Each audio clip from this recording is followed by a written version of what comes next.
Hello! అందరికీ నమస్కారం. Welcome back to Madhurimalu. ఇంకా ఎవరైనా మన ఛానల్‌ని సబ్స్క్రైబ్ చేసుకొని ఉండకపోతే ప్లీజ్ ఇప్పుడే సబ్స్క్రైబ్ చేసుకోండి. ఇక లేట్ చేయకుండా మన స్టోరీలోకి వెళ్ళిపోదామా? 'ఉంటా నీ జతగా' ఎపిసోడ్ 59. అంటే అది, అది అంటూ ఉండగానే డోర్ చప్పుడు అవ్వడంతో ముందుగా తేరుకొన్న సింధు భర్తని దూరం తోసి ఒక 4 దెబ్బలు వేసేసి అప్పుడు డోర్ ఓపెన్ చేసింది. ఎదురుగా శృతి నర్మదాని పట్టుకొని కనిపించడంతో ఇక చెల్లెల్ని భర్తని పక్క పక్కనే నిలబెట్టి అప్పుడు ఇద్దరి డ్రెస్సెస్‌లో కూడా ఐస్ క్యూబ్స్ వేసేసింది సింధు. సింధు అలా వేయగానే ఇద్దరూ పెట్టిన ఎక్స్‌ప్రెషన్‌కి నవ్వుకుంటూ ఉన్నారు సింధు ఇంకా శృతి. "బావా! ఈసారి ఇంకా గట్టిగా ఏదైనా ప్లాన్ చేద్దాం" అంది నర్మద అర్జున్ వైపు చూస్తూ. "తప్పకుండా ప్లాన్ చేద్దాం నర్మద" అన్నాడు అర్జున్ భార్య వైపు ఉక్రోషంగా చూస్తూ. "నేనిప్పుడే డ్రెస్ మార్చుకొనొస్తా" అని రూమ్‌లోకి వెళ్ళిపోయింది సింధు. ఇక వేరే చీర మార్చుకొని అది తడిపేసి బయటికి వచ్చింది. ఇక అందరూ కూర్చొని మాట్లాడుకుంటూ ఉన్నారు. "తెలుసా అర్జున్ గారు, మీకెప్పుడు శృతి శృతి అంటాను కదా! అది ఇదే" అంది సింధు.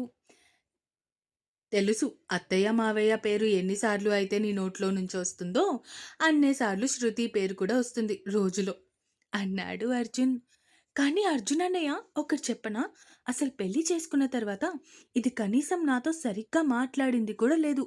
ఒక్కసారి అనుకుంటా 2 డేస్ బ్యాక్ ఫోన్ చేసింది. అదే మరి. అంతకు మించి ముందు లేదు, వెనక లేదు" అంది శృతి కంప్లెయింట్ ఇస్తున్నట్టు. "అవునా? కానీ ఎప్పుడూ నా దగ్గర మీ గురించే చెప్తుందిరా" అన్నాడు అర్జున్. అలా భోజనాల టైం అవ్వటంతో ఇక అప్పుడే రాహుల్ కూడా రావటంతో అందరూ కలిసి భోజనాలకి కూర్చున్నారు. సింధు, కమలాక్షి అందరికీ వడ్డిస్తూ ఉంటే మిగతా అందరూ హాయిగా తినేశారు. ఇక అందరూ తిన్న తర్వాత అప్పుడు తల్లి కూతుర్లు కూడా ముచ్చట్లు పెట్టుకొని తినేశారు.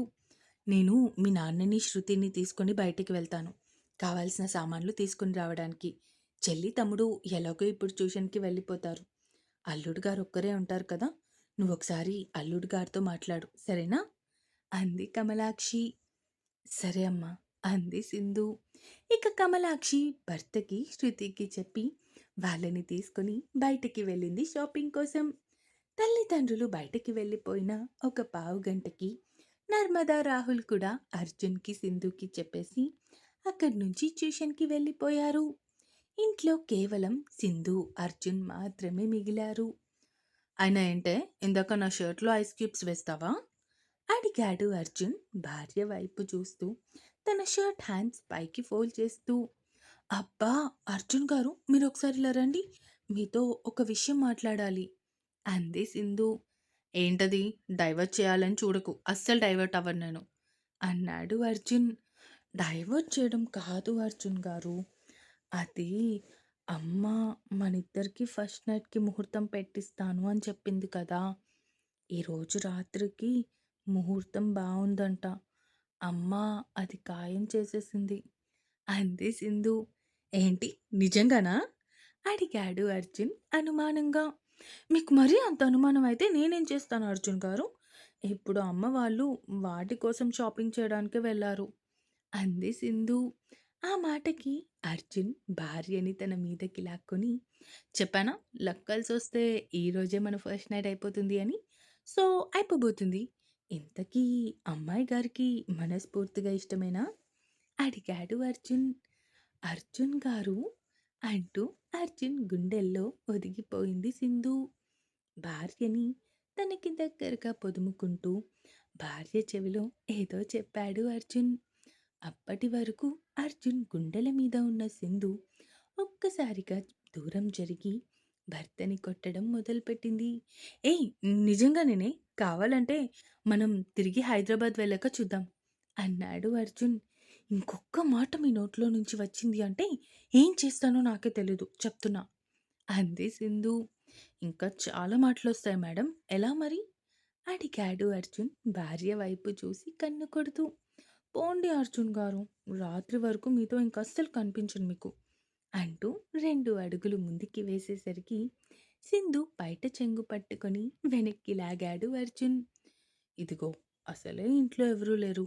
షాపింగ్ అంటున్నావు కాబట్టి ఎలాగో ఇంకొక 2 గంటలైనా పడుతుంది. ఈ గ్యాప్‌లో మన ఫస్ట్ నైట్ కాస్త ఫస్ట్ డే లాగా చేసుకుందామా? అడిగాడు అర్జున్. అర్జున్ మూతి మీద ఒక దెబ్బ వేసి సైలెంట్‌గా ఉంటే బావుంటుంది అంటూ విడిపించుకొని ఫాస్ట్‌గా అక్కడి నుంచి బయటికి వచ్చేసింది సింధు.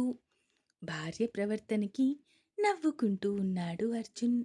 ఇక సాయంత్రం దాటుతూ ఉండగా అప్పుడు ఇంటికి వచ్చారు రంగయ్య, కమలాక్షి ఇంకా శృతి.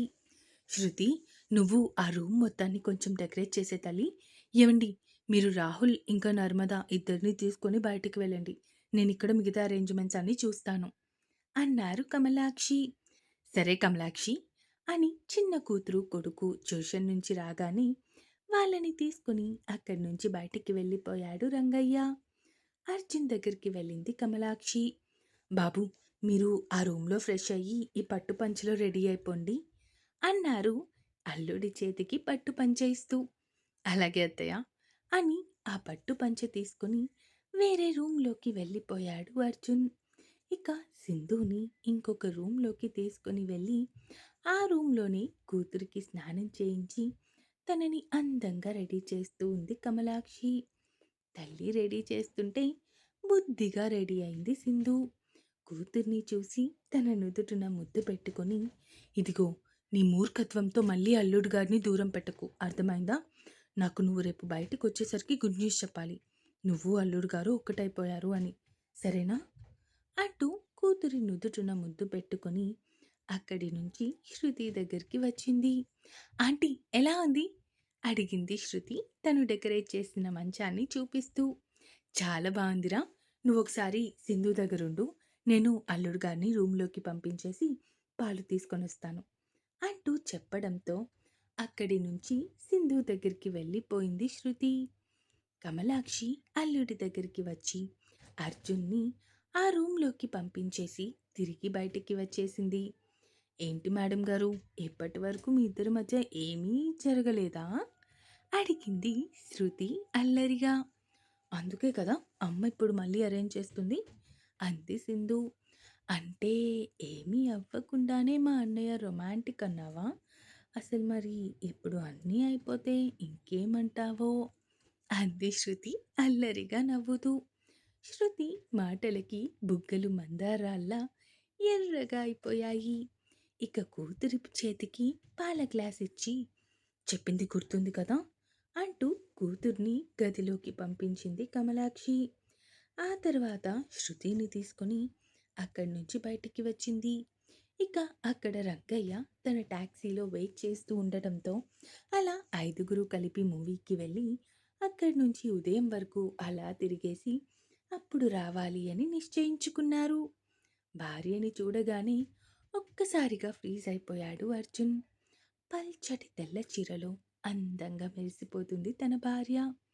చుట్టు మొత్తాన్ని లూజ్‌గా వదిలేసి కేవలం చిన్న క్లిప్ మాత్రమే పెట్టి దానికి ఒక 2 మూరల మల్లెల వరకు పెట్టుకుంది.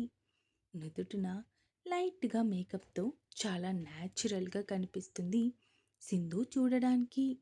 మెడలో సింపుల్ నెక్లెస్ ఒకటి పెట్టుకొని చెవులకి మాత్రం పెద్ద పెద్ద కమ్మలు, చేతులకి వైట్ స్టోన్ గాజులు. ఎంతసేపు చూస్తున్నా ఇంకా ఇంకా చూడాలి అనిపిస్తూ ఉంటే అలా ఉండిపోయాడు అర్జున్. అర్జున్ గారు, పాలు అంటూ ధైర్యం చేసి తనే ముందుకి వచ్చి భర్తకి పాల గ్లాస్ ఇచ్చింది సింధు. ఆ గ్లాస్‌ని పక్కన పెట్టేసి సింధు నడుము పట్టుకొని తనని తన మీదకి లాక్కున్నాడు అర్జున్. అయినా ఏంటి మేడం ఇంత అందంగా ఉన్నారు? అడిగాడు అర్జున్. అర్జున్ మాటలకి కనీసం దించిన తల ఎత్తలేకపోతుంటే సిగ్గుపడుతూ అలా ఉండిపోయింది Sindhu. Shall we start alright? అడిగాడు అర్జున్. భర్త గుండెల్లో ఒదిగిపోతూ ఓకే అన్నట్టు తల గుండ్రంగా ఊపింది సింధు. భార్య నుంచి ఆ సమాధానం రావడం ఆలస్యం అన్నట్టు తనని మంచం మీదకి చేర్చి తన మీదకి చేరిపోయాడు అర్జున్. అర్జున్ బరువుని ఇష్టంగా మోస్తూ అతని మెడ చుట్టూ చేతులు వేసింది సింధు. ముందుగా భార్య నుదుటిన ముద్దు పెట్టుకుని తన పెదాలను అందుకున్నాడు అర్జున్. ముద్దు పెడుతూనే ఇంకొక వైపు చేతులతో నడుమును తడిమేస్తూ ఉన్నాడు. ముద్దు క్షణాలు దాటి నిమిషాలు గడిచే కొద్దీ ఇంకా హార్డ్గా మారిపోతుంది. పెదాలను వదిలి నాలుకని జత చేస్తూ ఒకరి ఎంగిలిని ఒకరు ఆస్వాదిస్తూ అలా ఆ ముద్దులో చాలాసేపు మునిగి తేలారు. ఇక ఇద్దరి ఊపిరి భారమైన వేళ పెదాలను వదిలి కంఠం మీదుగా మెడ మీదకి చేరాడు అర్జున్. ఇంకా ఉంది. ఈ ఎపిసోడ్ ఎలా అనిపించిందో కామెంట్స్ రూపంలో తెలియజేస్తారు అని కోరుకుంటున్నాను. అలాగే సబ్స్క్రైబ్ చేసుకోవడం మాత్రం మర్చిపోకండి.